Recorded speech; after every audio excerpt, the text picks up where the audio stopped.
आपण या लेसनच्या last part मध्ये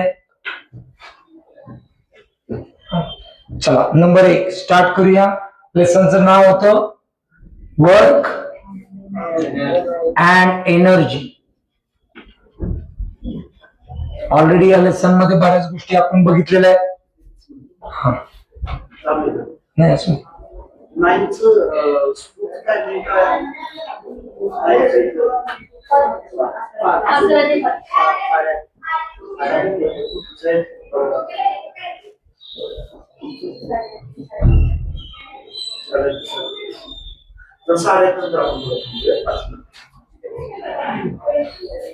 चला स्टार्ट करूया. Work and energy. उद्या किती जणांना मी उद्या टेस्ट पण घेणार आहे. याच्यावर छोटीशी टेस्ट पण घेणार आहे. त्याच्या वेळेला त्याच्यात डेरिवेशन, कुठलं डेरिवेशन, कायनेटिक एनर्जीचं. कायनेटिक एनर्जी 1/mv² होते. हे कुठून आलं? पोटेन्शियल एनर्जी ही mgh असते. हे कुठून आलं? ठीक.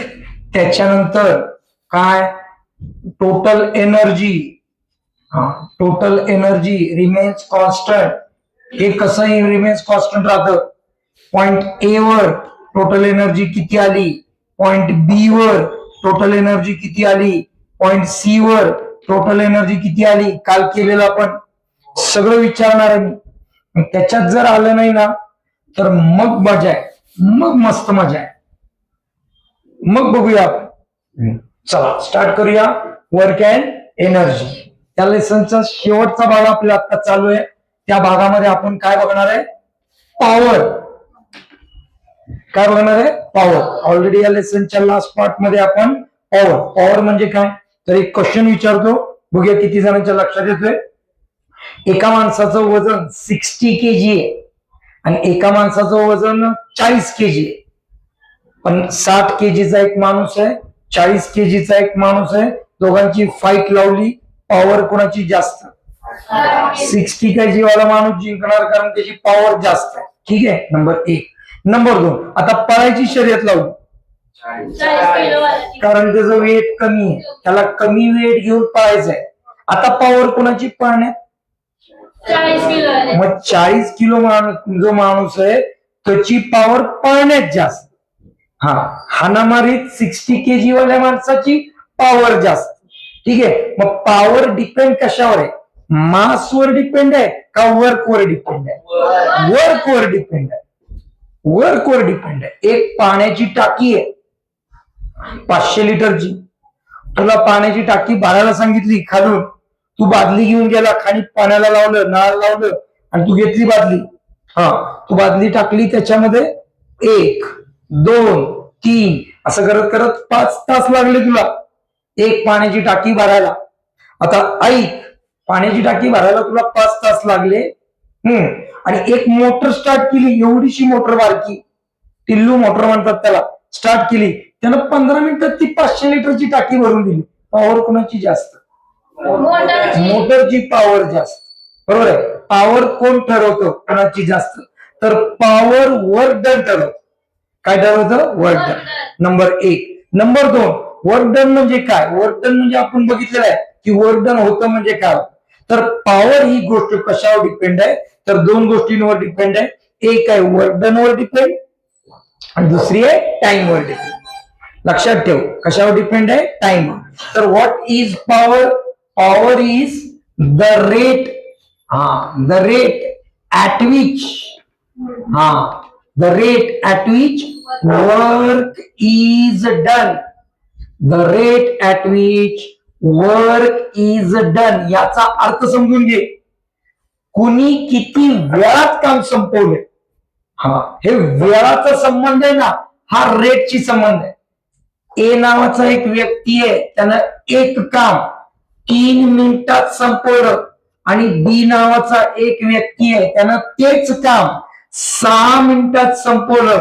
तर सांगा कोणाची पॉवर जास्त? कारण त्यानं किती कमी वेळात संपवलं. कमी वेळात संपवलंय म्हणून आपण त्याला म्हणताना असं म्हणतो, the rate of which work is done is called as power. Then what is power? Last concept आहे, बोला what is power? Power is the rate at which work is done. The rate at which work is done. Number 1. Number 2, कुठलीही definition झाली की आपण त्याचा काय बघतो आतापर्यंत? फॉर्म्युला. सांगा फॉर्म्युला पॉवरचा काय आहे? Power is equal to work upon time. हा रेट हा शब्द जिथं जिथं आला, कुठं आला रेट शब्द? ऍक्सलरेशन मध्ये रेट शब्द आला, बरोबर का? काय ऍक्सलरेशन म्हणजे काय? Rate of change of velocity. Change of velocity न आपण टी ला डिवाइड केलं. परत एकदा फोर्स मध्ये सुद्धा काय शब्द आला? Rate of change of momentum. मोमेंटमला आपण टाइम ने डिवाइड केलं आणि फोर्सचा फॉर्म्युला तयार केला, बरोबर का? जिथं जिथं रेट हा शब्द येतो तिथे तिथं टाइम ने डिवाइड करणं क्रमप्राप्त आहे, एकदम इझी आहे, करायचं. बोला what is power? Power is the rate at which the work is done. Formula power is equal to work upon time. चला प्रत्येक वेळेला फॉर्म्युला बघितला की आपण त्याचं काय बघत आलेलो आहे? युनिटचा पार्ट नीट लक्ष दे. एवढा सोपा पार्ट नाही हा, समजून घे.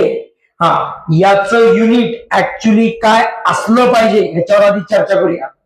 पॉवरचं युनिट हे या दोघांच्या युनिटवर डिपेंड असलं पाहिजे. कोण सांगतंय? वर्क डनचं युनिट काय आहे? जूल. आणि टाइमचं युनिट काय आहे? सेकंड. तर खरं बघायला गेलं तर पॉवरचं युनिट जूल पर सेकंड आहे. काय? जूल पर सेकंड. पण प्रॉब्लेम हा आहे, नीट लक्ष दे, काम नाही. प्रॉब्लेम आहे की पॉवर ही जी कन्सेप्ट आहे ही आपण दैनंदिन जीवनामध्ये इतक्या ठिकाणी वापरतो. दुकानात जाऊन आपण एखादी मोटर मागतो, अमुक पॉवरची मोटर द्या. दुकानात जाऊन आपण एखादा फॅन मागतो, अमुक या ताकदीचा फॅन द्या. आपण जनरल कन्सेप्ट मध्ये इतक्या वेळेला ही पॉवर ही कन्सेप्ट मागतो की जनरल पब्लिकला, आपण सोड सायन्सचे स्टुडंट आहे, आपल्याला हा शब्द माहिती आहे, प्रत्येकाला ही कन्सेप्ट माहित नाही. मग प्रत्येकाला ही कन्सेप्ट सोपी जावी, प्रत्येकाला म्हणताना सोपं जावं म्हणून आपण जूल पर सेकंड ह्याला नाव दिलं वॅट. काय नाव दिलं? वॅट. आणि पॉवरचं युनिट बनवलं वॅट. मग मी तुला एक क्वेश्चन विचारतो, पॉवरचं युनिट जूल पर सेकंड का वॅट का दोन्ही? दोन्ही. कमर्शियल साठी आपण वॅट नावाचं हे युनिट घेतलेलं आहे. ठीक, प्रत्येकाला म्हणायला अवघड वाटतं जूल पर सेकंड.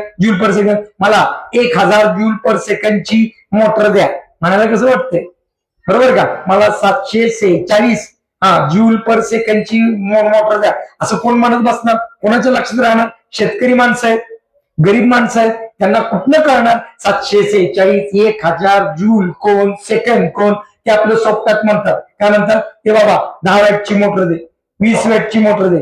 वॅट समजलं? वॅट कमर्शियली आपण घेतलाय. आता याच्यात पण प्रॉब्लेम आहे.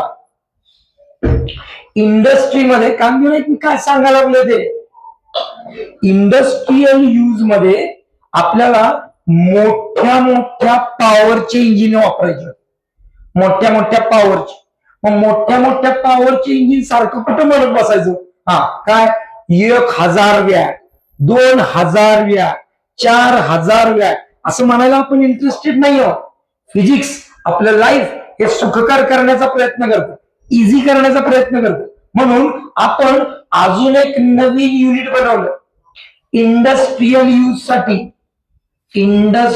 यूज साठी एक नवीन युनिट बनवलं 1 हॉर्स पॉवर.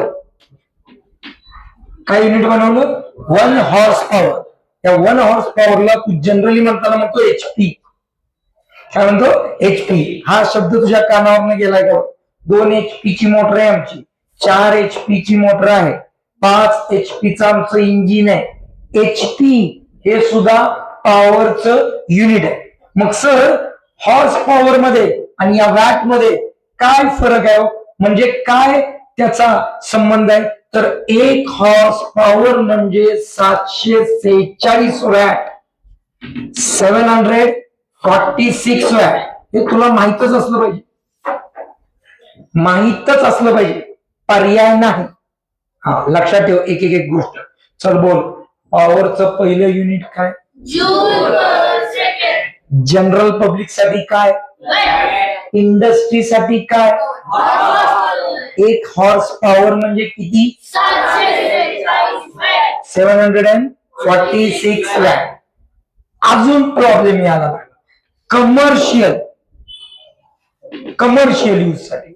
कमर्शियल म्हणजे काय? इलेक्ट्रिसिटी वगैरे वगैरे बऱ्याच गोष्टींसाठी हे पण युनिट कमी पडायला लागलं. इंडस्ट्रीज साठी हे युनिट ठीक होतं. मग आपण याच्यात अजून एक गोष्ट वाढवली प्रमाण. हा कुठली वाढवली? कमर्शियल यूज साठी आपण एक नवीन युनिट दिलं, 1 किलो वॅट आवर. काय युनिट दिलं? 1 किलो वॅट आवर. नुसतं जर 1 किलो वॅट असतं, तर आपण काय म्हटलं असतं? किलो म्हणजे 1000 आणि वॅट म्हणजे वॅट. 1 किलो वॅट म्हणजे 1000 वॅट हे तर माहिती आहे. पण आपण युनिट 1 किलो वॅट नाही बनवलेलं. 1 किलो वॅट नाही बनवलेलं. आपण युनिट काय बनवलेलं आहे? 1 किलो वॅट आवर. हा म्हणून या युनिटला नीट एक्सप्लेन करणं आपला धर्म आहे. नीट लक्ष दे. 1 किलो वॅट आवर म्हणजे काय? 1 किलो वॅट आवर मध्ये 1000 वॅट येणार. किती येणार? 1000 वॅट. आणि 1 तास येणार, 1 आवर. क्वेश्चनचा आन्सर दे. 1 आवर म्हणजे किती मिनिट? 60 मिनिट म्हणजे किती सेकंड? 3700 सेकंड. 3600 सेकंड. मग या दोघांना आपण मल्टिप्लाय केलं. सांगा, मल्टिप्लाय केलं तर 1 न मल्टिप्लाय केलं तर कसं येणार?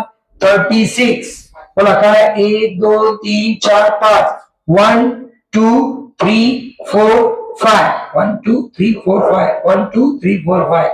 हे जे आलं हे काय आलं? जूल. हे जूल आलं. एवढ्या मोठ्या जूलला हे आहे 36 लाख जूल. 36 लाख जूल. जो बोला चमका, ज्याला बोलणार आहे त्याला येणार आहे. जो बोलणार नाही त्याला अजिबात कळणार नाही. ही कन्सेप्ट बारकी आहे, पण सहजासहजी न कळणारी कन्सेप्ट आहे. आणि आता आपण एक्झाम्पल कडे जाणार आहे. हा न्यूमरिकल्स कडे जाणार आहे. तुला जर हे कळायचं असेल तर तुला लक्षात ठेवावं लागेल. आता 36 लाख जूल प्रत्येक वेळेला जर लिहित बसायचं म्हटलं 36 1 2 3 4 5. 36 1 2 3 4. कोण लिहिल, कोण नाही लिहिल, कोण कसं लिहिल. तर हे लिहिण्याची पद्धत आपली फिजिक्स ऍक्सेप्ट नाही करत. फिजिक्स म्हणतं असं नाही लिहिणार मी. फिजिक्स म्हणतं मी याला टर्न करणार. कसं टर्न करणार? मी लिहिणार याला 10च्या फॉर्मॅट मध्ये. 10च्या फॉर्मॅट मध्ये कसं लिहिणार? एक 0 मी कट करणार. 2 3 4 5. हा 10 टू द पॉवर 5. हा अजून फिजिक्स म्हणतं 36 म्हणायला पण आम्हाला इंटरेस्ट नाही. फिजिक्स म्हणतं 3.6 म्हण. काय म्हणायचं? 3.6. आणि 3.6 मध्ये एक पॉइंट इकडे घेतला तर किती झालं? 6. मग 1 किलो वॅट आवर म्हणजे तुला विचारलं किती जूल, तर तू काय सांगायचं? 3.6 into 10 to the power 6 joule. आणि या 1 किलो वॅट आवरला आपण युनिट असं युनिट दिले. आपण म्हणतो नीट आहे, लाईट कशात मोजतात? युनिट मध्ये. लाईट कशात मोजतात अभिनय? युनिट मध्ये. एक युनिट म्हणजे किती? 1 kilo watt hour. 1 kilo watt hour म्हणजे किती? 3.6 into 10 to the power 6 joule. मी जे सांगतोय ते माझ्या बरोबर म्हण. What is power? The rate at which the work is done. The rate at which work is done. Formula E is equal to W upon time. Work upon time. खरं unit काय आहे पॉवर? Joule per second. आपण use करण्यासाठी काय शब्द वापरायचा? आणि इंडस्ट्रीमध्ये काय शब्द वापरलाय? 1 हॉर्स पॉवर म्हणजे किती वॅट? 746 वॅट. कमर्शियल पर्पज साठी, लाईट मोजण्यासाठी आपण कुठलं युनिट बनवलं? 1 kilo watt hour. 1 kilo watt hour म्हणजे किती joule? 3.6 into 10 to the power 6 joule. आणि 3.6 into 10 to the power 6 joule म्हणजे 1 किलो वॅट आवर. आणि 1 किलो वॅट आवर म्हणजे किती युनिट? 1 युनिट. घरी जायचं, घरी गेल्यानंतर आपलं लाईट बिल मागायचं. लाईट बिल मध्ये मागच्या महिन्यात आपण किती युनिट लाईट वापरली त्याचं कन्झम्पशन असतंय. तुम्ही 3 युनिट वीज यूज केली, तुम्ही 4 युनिट इलेक्ट्रिसिटी वापरली, तुम्ही 6 युनिट इलेक्ट्रिसिटी वापरली, ते लिहिलेलं असतंय 6 युनिट. आता जनरल पब्लिकला कळणार नाही, पण तू पॉवरचा लेसन, तू सायन्सचा स्टुडंट आहे, तू फिजिक्सचा स्टुडंट आहे, तुला लगेच कळलं पाहिजे. अच्छा, 6 युनिट म्हणजे 6 किलो वॅट आवर. 6 किलो वॅट आवर म्हणजे 3.6 इंटू 10 टू द पॉवर 6 ला 6 न मल्टिप्लाय केल्यानंतर येणारं जूल. मग आपलं प्रत्येक युनिट, आपलं प्रत्येक गोष्ट आपण किती वेळ वापरतो त्याच्यानं आपण त्याची किती एनर्जी वापरतो हे आपल्याला काढता आलं पाहिजे. समजलं का? लक्षात आलं का? हा या लेसनचा शेवटचा कन्सेप्ट होता. या लेसन मध्ये आता आपल्याला काय बघायचे? न्यूमरिकल्स. काय बघायचे? न्यूमरिकल्स. चला, न्यूमरिकल कुठले बघतो आपण? लेसनच्या शेवटचे, लेसनच्या लास्टचे. चला, बुक काढा सगळ्यांनी. आणि बुक काढल्यानंतर एक्झाम्पल बघायला सुरुवात करा. एक्झाम्पल सगळ्यात शेवटून सुरुवात करू आपण. चला, लास्ट वाला एक्झाम्पल वाचा. काय दिलंय? तो एक्झाम्पल आहे 6वं. रवी अप्लाइड फोर्स. सगळ्यांनी सांगायचं इकडे बघा. आपण कुठलं एक्झाम्पल सॉल्व्ह करताना पहिल्यांदा काय लिहितो? गिवन. गिवन मध्ये रवीनं काय अप्लाय केलाय? फोर्स. किती केलाय? 10 न्यूटन. आणि बोला पुढे. And moved a book 30 centimeter. आणि त्यानं एक बुक मूव्ह केलंय. किती मूव्ह केलंय? 30 किती? 30 सेंटीमीटर. आता नीट लक्ष दिलंस तर कळणार आहे. एक पुस्तक आहे, रवी नावाच्या पाहुण्यानं त्याच्यावर फोर्स लावला. किती लावला? 10 न्यूटन. आणि ते बुक किती सरकलं? 30 सेंटीमीटर. तर त्यांनी विचारलंय काय? How much was the work done by the तेव्हा बघा, टू फाइंड. टू फाइंड मध्ये काय फाइंड आउट करायचंय? वर्क फाइंड आउट करायचंय. आणि सगळ्यांना माहित आहे फॉर्म्युला. बोला फॉर्म्युला काय? Formula W is equal F into S. फक्त जाता जाता एक गोष्ट चेक करायची, की ज्या डायरेक्शन मध्ये फोर्स आहे त्याच डायरेक्शन मध्ये डिस्प्लेसमेंट झालीये का? चेक कर. झालीये का? असं कुठं लिहिलंय का? तिथं लिहिलंय. कुठं लिहिलंय? 30 centimeter in the direction of the force. जर हे नाही कळलं तर तुला एक्झाम्पल चुकणार. लक्ष दे की इकडं न्यूमरिकल आहेत बघा. असं नाही करायचं. न्यूमरिकलला सिरियस व्हायचं. व्यवस्थित लक्ष दे. तू हुशार स्टुडंट आहेस. चला इकडे बघा. फॉर्म्युला 3 टाकायला चालू करतो. W is equal to F into S. हे टाकताना एक महत्वाची गोष्ट काय? हे डायरेक्ट किमती आपल्याला टाकता येणार नाही. का नाही टाकताना? हे दिलंय न्यूटन मध्ये, SI. हे दिलंय सेंटीमीटर मध्ये, CGS. या 2 वेगवेगळ्या सिस्टीम आपल्याला चालणार नाही. मी मागच्या वेळेला तुला शिकवलं होतं. बोला 1 metre is equal to how many centimetre? 100 centimetre. 10 to the power 2. 10 to the power 2 म्हणजे 10 वर 1 वर किती 0? 2. तर क्वेश्चन विचारतो, सांगा 30 सेंटीमीटर म्हणजे हाऊ मेनी मीटर? आता कसं करायचं? किती? 0.3. याला 10 ने डिवाइड करायचं, 100 ने डिवाइड करायचं. कितीने डिवाइड करायचं 100 ने. 0 0 कॅन्सल. या 0 कॅन्सल केलं की काय येणार पॉइंट.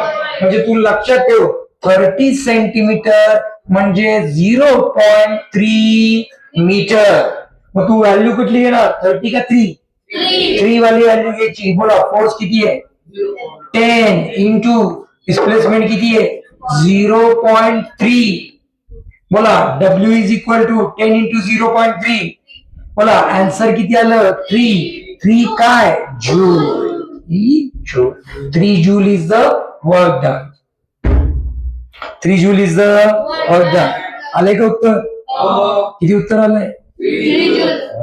हे झालं पहिलं एक्झाम्पल. चला सेकंड एक्झाम्पल वाचा काय दिलंय. The velocity of हा car. वाचा खालनं वाचा. बोला 6 झालं. फिफ्थ बोला The the velocity. of a car increased हा 54 kilometer per hour.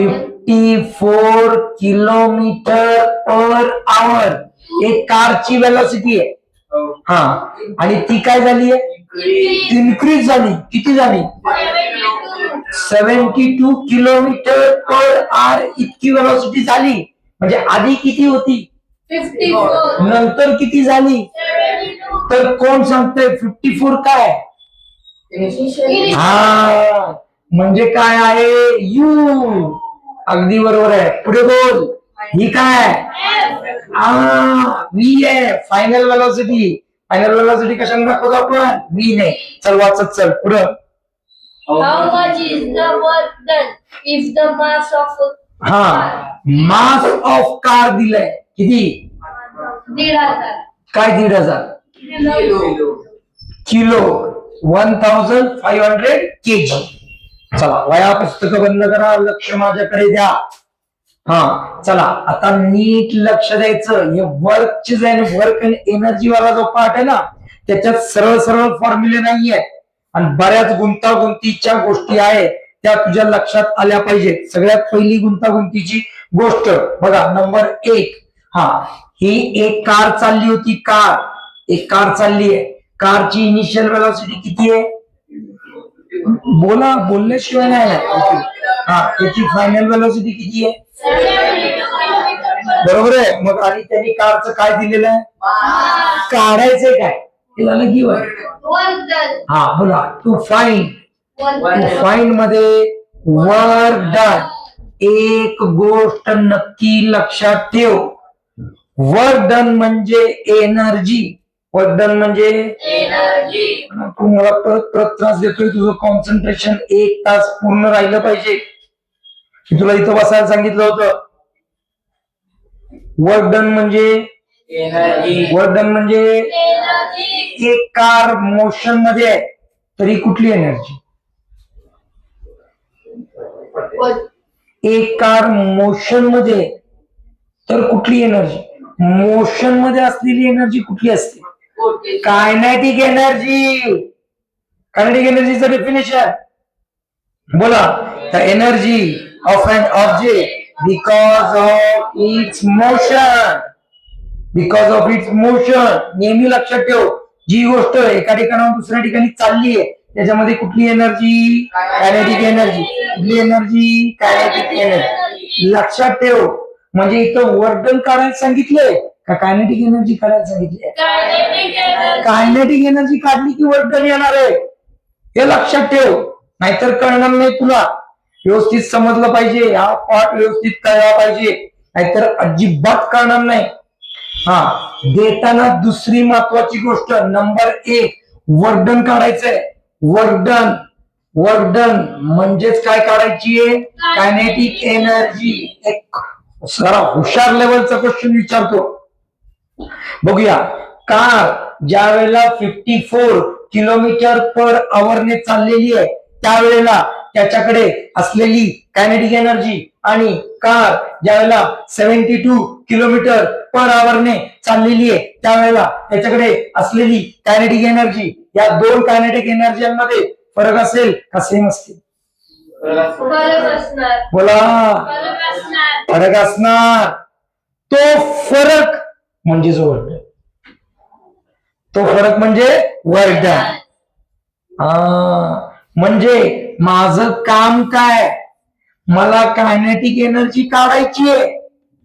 काय काढायची? Kinetic एनर्जीचा formula 1/2 mv². मी नेहमी तुला विचारत आलेलं आहे एम म्हणजे काय. कुणाचं? तुझं, माझं, कोणी ऑब्जेक्ट इथं? कारचं वजन दिलंय का तुला? दिलंय. किती आहे? आता व्ही काय घेणार? फायनल वेलोसिटी नाही, इथं फायनल वेलोसिटी 44. एकदा कायनेटिक एनर्जी 54 घेऊन काढायची एक, एकदा कायनेटिक एनर्जी 72 घेऊन काढायची दोन, आणि या दोघांना एकमेकांमधनं मायनस करायचं. ते काय असणार आहे? Work done. ते काय असणार आहे? वर्क. काय लिहितोय तू? नको सोडू ना. काय सोडवतोस? सोडव. मला सांग, मला सांग काय केलंस. सांग की मला, तू काय करायला लागलास सांग ना. चांगली गोष्ट आहे. कसं सांगू? बोल की काय केलंस तू, काय लिहिलंस? कुठं व्हॅल्यू टाकली? ह्याच्यात. हा सांग मला व्हॅल्यू. 1/2 into 1500 into. हा इथं तुम्ही चुकता, म्हणून मला हे पाहिजेच होतं. ऐक, इथं एक्झाम्पल हे देताना कशात दिलंय? किलोमीटर. हे कशात आहे? आवर. आपली वेलोसिटी कशात असते? मीटर पर सेकंड. आला पण आहे मीटर पर सेकंड. म्हणजे जे दिलंय त्याला टर्न करून आधी मीटर पर सेकंड मध्ये आणावं लागेल. म्हणजे मला हे कन्व्हर्जन आधी कळलं पाहिजे. बोला. 54 किलोमीटर पर आवर याचं कन्व्हर्जन मला कशात करायचंय? मीटर पर सेकंड. ते करणार कसं? हा आता मी तुला शिकवतो, नीट लक्ष दे. 2 किलोमीटर पर आवर याचा आधी शिकवतो, मग त्याच्यानंतर हे कन्व्हर्जनच बाळांनो शिका, नाहीतर कळणार नाही. 2 किलोमीटर पर आवर म्हणजे काय? त्याला मीटर पर सेकंड मध्ये कन्व्हर्जन करायचं म्हणजे सर काय करायचं? इकडे बघा. 2 किलोमीटर सांगा. 1 किलोमीटर म्हणजे किती मीटर? किती? 1000 मीटर. आणि 1 आवर म्हणजे किती सेकंड? 3600. हे कळलं पाहिजे. मग मला क्वेश्चनचा आन्सर द्यायचा व्यवस्थित नीट लक्ष देऊन ऐकायचं. मगाशी झालेलं एक्झाम्पल ऐक. 30 सेंटीमीटरला मीटर मध्ये कन्वर्ट करताना, 30 सेंटीमीटरला मीटर मध्ये कन्वर्ट करताना तुम्ही 30 ला कितीनं डिवाइड केलं? 100 ला. 100 न. माझा क्वेश्चन तोच आहे, नीट लक्ष दे. इथं आवर किती आहे? 1. मग किलोमीटरला मीटर मध्ये कन्वर्ट करताना तुला कितीनं डिवाइड करावं लागेल? कितीनं? 1000. 1000 काय? 2 किलोमीटर. 1 किलोमीटर म्हणजे किती? 1000 मीटर. आपल्याकडे 1 किलोमीटर आहे का 2 किलोमीटर आहे? 2 किलोमीटर. 2 किलोमीटर म्हणजे किती झाले? 2000 मीटर. हे झाले. आणि सांग 1 आवर म्हणजे किती झालं? 3600 सेकंड झालं बघे मीटर पर सेकंड मध्ये. मग ह्याला कसं सोडवणार? 0 0 0 0 कॅन्सर. हा सगळा घालवायचा, हा सगळा भाग. आणि मग त्याचं कन्व्हर्जन करून घ्यायचं. कसं कसं काय म्हणणार? त्याला कितीने डिवाइड होते? 2 नव्हतंय का? 4 नव्हतंय का? बोला. 4 फायजा 10 20. 4 6 जा 6 जा ना? नाही 4 9 जा म्हणजे किती झालं? 5/9 मीटर पर सेकंड. किती झालं? 5/9 मीटर पर सेकंड. पुन्हा एकदा सांगतो, नीट लक्ष दे. 2 किलोमीटर पर आवर म्हणजे किती आले? 5/9 मीटर पर सेकंड. हे जर कळलं नाही तर तुला काहीही कळणार नाही. हा, नीट लक्ष दे. पुन्हा एकदा मी एक क्वेश्चन देतो, इकडे बघ. 4 किलोमीटर पर आवरला मीटर पर सेकंड मध्ये कन्व्हर्जन करायचंय. सांग काय करू? 4000 अपॉन 36,000 म्हणजे 3600. बोला 0 0 कॅन्सल. कितीने डिवाइड झालं? 10. इथे किती आलं? 9. आन्सर किती आलं? 10/9. काय? मीटर पर सेकंड. बोल माझ्या बरोबर. 4 किलोमीटर पर आवर म्हणजे किती? 10/9 मीटर पर सेकंड. तसं तुम्ही मला आता चला सांगा. 54 किलोमीटर पर आवर म्हणजे काय करू मी? आता जमलं पाहिजे की रे. अरे सोपं आहे की रे. बोल कसं येणार? 54,000 अपॉन 3600 इज इक्वल टू काय झालं? मीटर पर सेकंड. हे 0 कॅन्सल. चल चल चल पुढे. कशाने भाग जातोय? कोणाच्या पाड्यात आहे ते? आणि हे 6च्या टेबल मध्ये आहेत का? पुन्हा 6 6 36. हे किती? 6 9 बरोबर का? 9. आणि वरचे 0. अरे किती आलंय? 90/6 काय? मीटर पर सेकंड. अजून डिवाइड होत आहे कशानं? 3 न. बोल किती येणार? 30/2 नाही 2 ना मीटर पर सेकंड. अजून डिवाइड होतोय किती? बोल किती आलं? किती? 15 मीटर पर सेकंड. नाही कळलं? समजलं का? चला करायला सुरुवात करा. पहिल्यांदा एक्झाम्पल लिहून घ्या. पट पट पट पट. पहिल्यांदा हे एक्झाम्पल लिहा. पहिल्यांदा 6. चला स्टार्ट करा.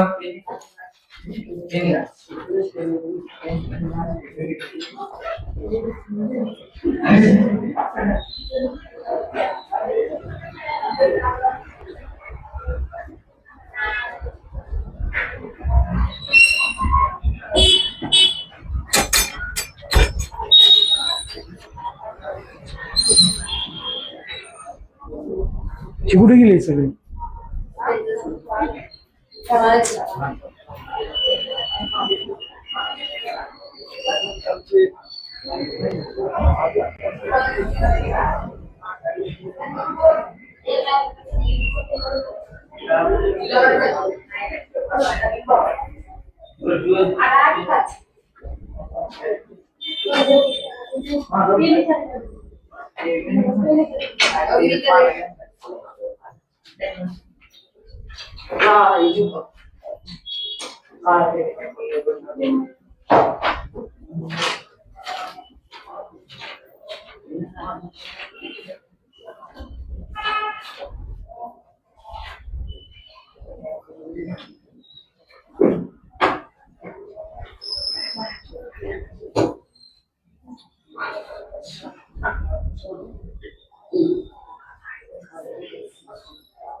चला झालं.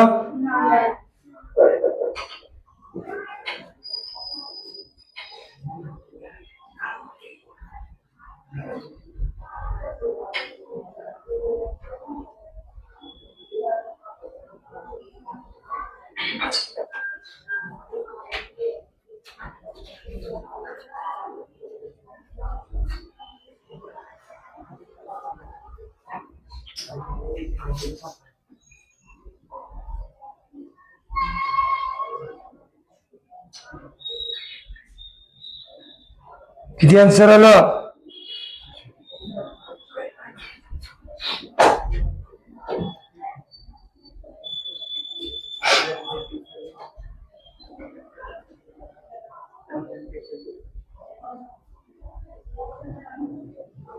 बोला. मी 54 च कन्व्हर्जन केलंय. कसं केलंय? 50 किलोमीटर पर आवर च कन्व्हर्जन कसं केलंय? 54,000 डिवायडेड बाय 3600 0 कॅन्सल करून मी आन्सर किती काढलं? 15 मीटर पर सेकंड. तुझं काम आहे 72 किलोमीटर पर आवरला कन्वर्ट करणं. चल कळू दे ना मला. 72 किलोमीटर पर आवरला कन्वर्ट करणं हे तुझं काम आहे. 72,000 अपॉन 3600 करा. हे तुमचं तुम्हाला जमलं पाहिजे.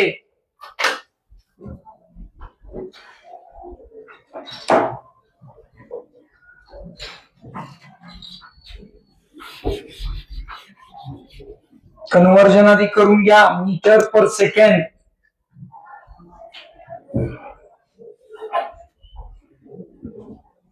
अरे एकानं तरी सांगा रे. कितीनं भाग जातोय?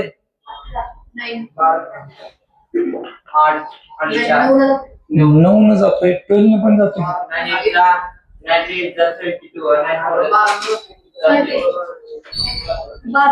32.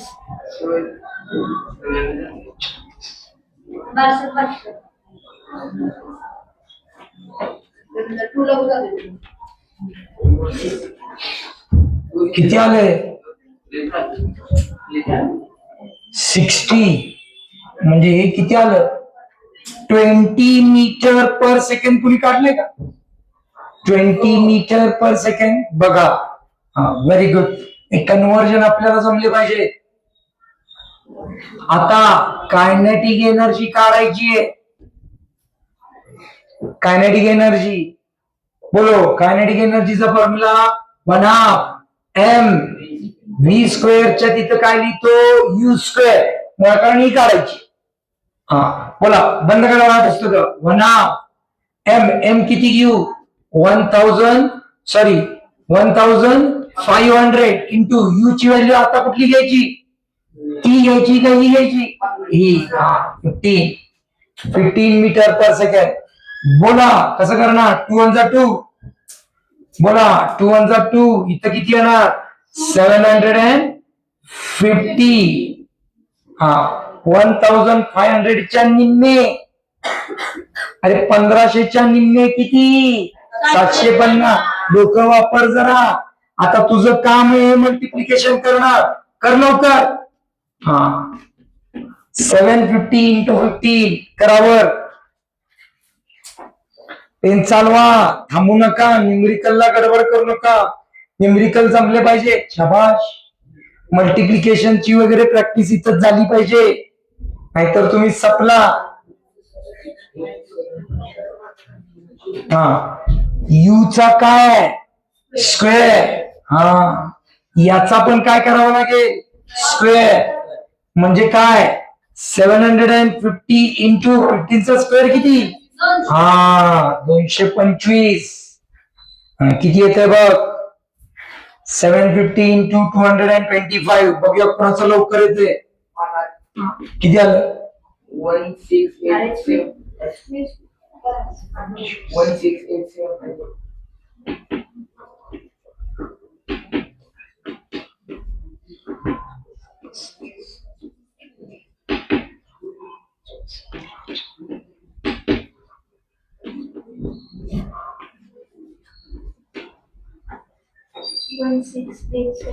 1687 00 ना?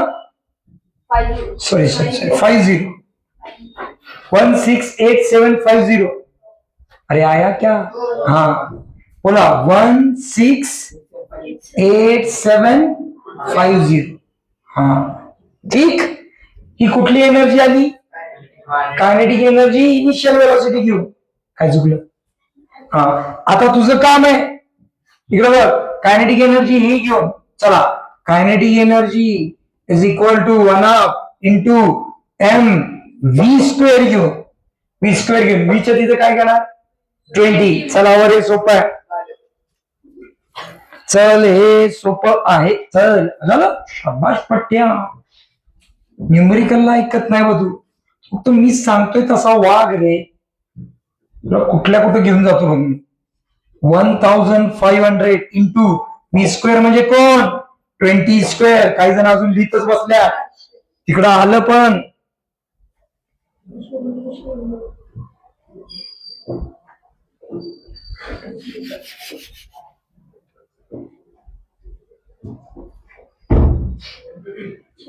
बोल. हा, मल्टिप्लिकेशन कर जरा, हे मगाशीच काढून दिलं की तुला. हा, 7750 इंटू 400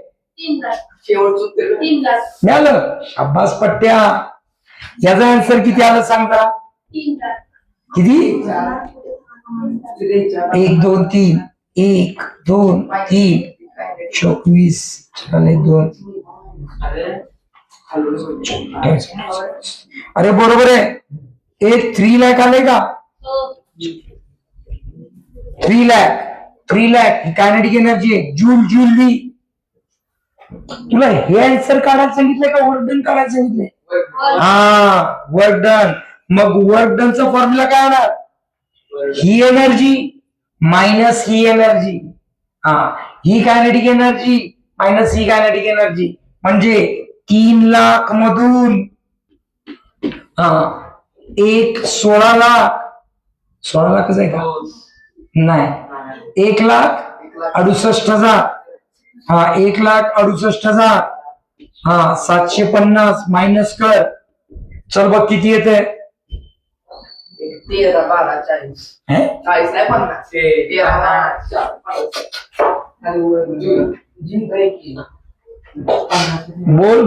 बोल. नीट व्यवस्थित कर रे. 1,33,000. 33,200 जूल. चुकलं का आपलं? बरोबर आहे का? बघ तिथं किती आलंय. तेच आहे का? हा, बघा काय काय केलं, लक्षात ठेवा. हा, बोला. एक्झाम्पल सोपे आहेत का अवघड आहेत? आहेत सोपे. अक्कल चालवायची थोडीशी, जास्त नाही, थोडीशी. चला वाचा, पुढचं काय दिलं. Start. If the energy of ball falling from a height of 10 meter is थांबा. हाईट किती आहे? 10 मीटर. पुढे. is the radius by the 40%. काय? हा 40% रिड्यूस झाली. हा, 40% रिड्यूस झाली. काय काढायचंय? How the H2 परत केवढा बाजू. एक्झाम्पल काय सांग. बरोबर आहे की तू बरोबर बोलला. तू बोलला म्हणून मी तुला सांगितलं की तू मला सांग. इकडे बघ, एक्झाम्पल काय माहिती का? ऐक. एक चेंडू आहे, एक बॉल आहे, सोडला. सोडल्यानंतर तो आपटल्यानंतर मला एका क्वेश्चनचा आन्सर दे. इथपर्यंत तेवढाच येतो का? थोडा कमी येतो ना? हा, का कमी येतो माहितीये का? नाही, एनर्जी थोडी लॉस होते खाली फ्रिक्शन मध्ये. त्यामुळे जेवढी एनर्जी न वर यायला पाहिजे तेवढ्या एनर्जी न होत नाही. काही साऊंड मध्ये लॉस होते, काही हीट मध्ये लॉस होते, काही फ्रिक्शन मध्ये लॉस होते, थोडी एनर्जी लॉस होते. त्यामुळे टोटल एनर्जी न तो येत नाही. त्याची एनर्जी किती लॉस झाली? 40% लॉस झाली. किती लॉस झाली? 40%. आणि तो किती पर्सेंट वर आलाय? 60% वर आलाय. म्हणजे जब मागच्या वेळेला 100% जर खाली गेलेला असेल तर 40% एनर्जी त्याची लॉस झाली. 40% काय झाली? एनर्जी लॉस झाली. तर तो किती हाईट वर येईल? पहिल्यांदा किती हाईट वर होता? हा, आता किती हाईट वर येईल हे काढायचं. किती 6 मीटर लाईन कसं काय काढलं 10 मायनस काय हे असं करायला लागलं हे 40 काय पर्सेंट आहे 40% आहे नीट आहे इकडे बघ त्याला लिहिताना असं लावावं लागेल इकडे बघा गिवन हा पहिली पोटेन्शियल एनर्जी किती होती 100% पोटेन्शियल एनर्जी म्हणतोय तू मीटर म्हणतोय त्याच्यामध्ये हाईट किती होती 10 मीटर दुसरी पोटेन्शियल एनर्जी सांगा किती होती 100 मधनं 40% लॉस झाली तर किती पर्सेंट राहिली 60% आणि हाईट तुला काय करायची काढायची हा हे असं एक्सप्लेन तुझं आन्सर बरोबर आहे आन्सर बरोबर पाहिजे नुसतं का मार्क मिळाले पाहिजे मार्क तुला 6 मीटर तू लिहून येणार नाही तुला अशा पद्धतीने ते लिहावं लागेल इकडे बघा क्वेश्चनचा आन्सर द्या पटपट सांगा पोटेन्शियल एनर्जीचा फॉर्म्युला mgh तर 1 वाल्या पोटेन्शियल एनर्जीचा फॉर्म्युला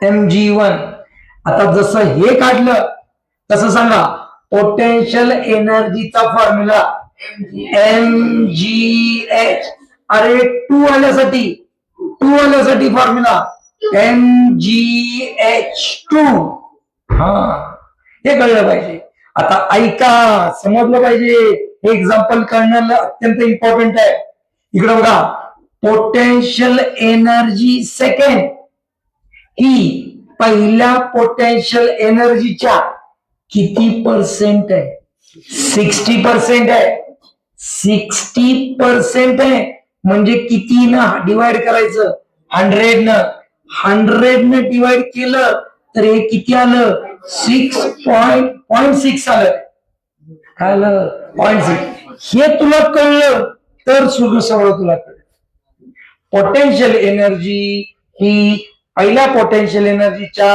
0.6% आहे म्हणजे 0.6 पीई एवढी आहे आता एक्झाम्पल संपलेलं नाही मग मला काय घ्यावं लागेल नीट लक्ष दे दोघांचा रेशो घ्यावा लागेल कसा इकडे बघा पोटेन्शियल एनर्जी पहिली अपॉन पोटेन्शियल एनर्जी दुसरी इज इक्वल टू पडलं बघ लक्ष दे mgh1 अपॉन mgh2 आता बघ मी काय करतोय रेशोचे एक्झाम्पल बघ म्हणतात ते सोपे नसतात हा जी सांग पोटेन्शियल एनर्जी 2